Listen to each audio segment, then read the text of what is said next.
OBC आणि मराठा समाज दोन्ही समाधानी आहेत, जनतेला त्रास होईल असं आंदोलन कोणीही करू नये असं उपमुख्यमंत्री देवेंद्र फडणवीस यांनी जरांगेंना सल्ला दिला।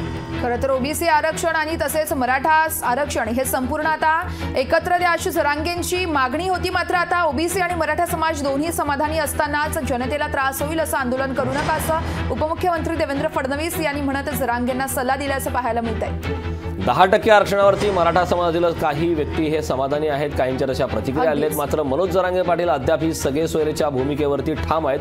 त्यांनी आंदोलनाचा पवित्रा, त्यांची तलवार अजूनही त्यांनी मॅन केलेली नाहीये, ते अद्याप ही भूमिकेवरती ठाम आहेत। त्यानंतर ओबीसी आणि मराठा समाज दोन्ही समाजाने जनतेला त्रास होईल असं काहीही करू नये असं उपमुख्यमंत्री देवेंद्र फडणवीस यांनी जरांगेंना सल्ला दिला। आम्ही मराठा समाजाला आरक्षण देताना इतर कुठल्याही समाजाचं आरक्षण आम्ही त्या ठिकाणी काढून घेणार नाही। त्याचप्रमाणे ओबीसीचं आरक्षण पूर्णपणे अबाधित ठेवून मराठा समाजाला 10% आरक्षण आमच्या सरकारने दिलंय।